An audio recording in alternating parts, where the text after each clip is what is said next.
keep hearing all the players saying how things are better and how much improved. But the results are the one thing that haven't really improved since you've been here. Has it been a slower process than you thought it might be? In many ways, no. I would say it was quicker than expected. I found out things that obviously I didn't know when I joined and that I had to address. But apart from that, I think to make a fair assessment of what we've done in terms of results and the things that happened while we haven't won the games, I've got a very clear picture of why we haven't won more games, and there's many different facts to that.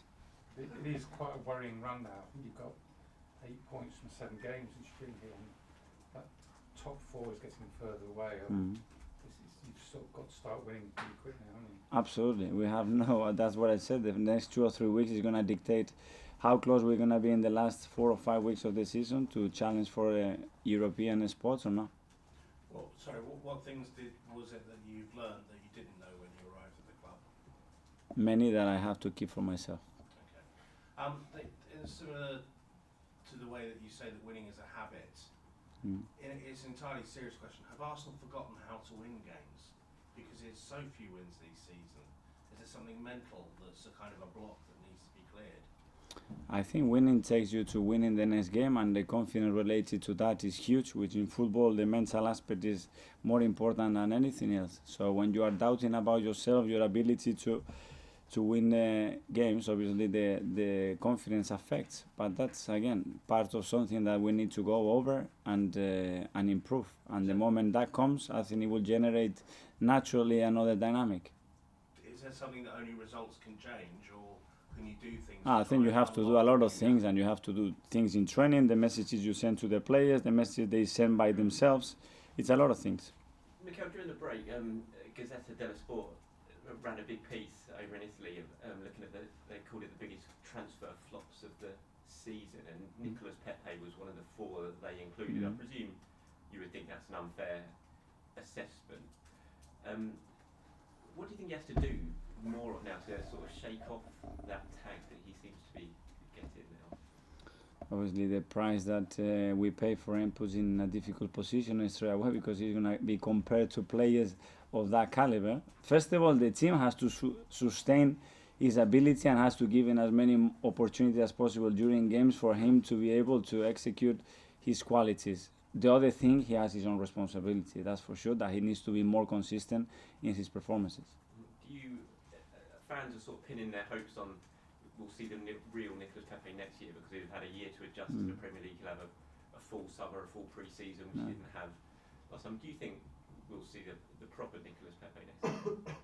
Well, I hope that we can see him from now to the end of the season. But if you go through the list of top players that have joined this country, how disappointing they were for the first 10, 12 months, and how incredible were for the next 5, I think we could have a massive list here in this country, because it's not easy to adapt to this league. But he's putting the effort and he's willing to do it, and it will come out. Obviously, a lot of Manchester City players like Raheem Sterling and Leroy Sané credited you with helping to develop their game. What have you been working on with Nicolas that can get him to the same level as Raheem and Leroy?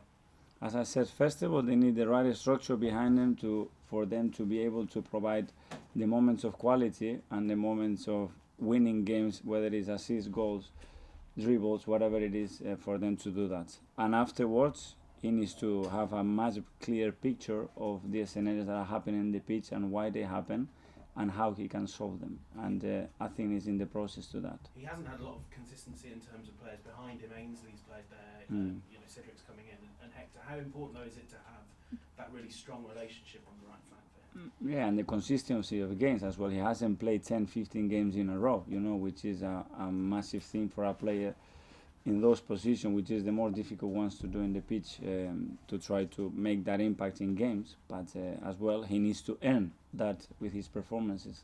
Has his confidence been affected? Because, last season he was a superstar in France and he's come over here and it hasn't worked out so far.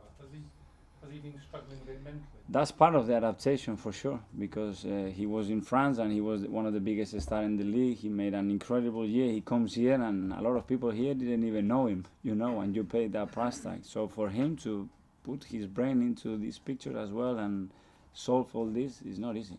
and he's a really young player. Okay, can we go on to Sundays now? Yeah. You find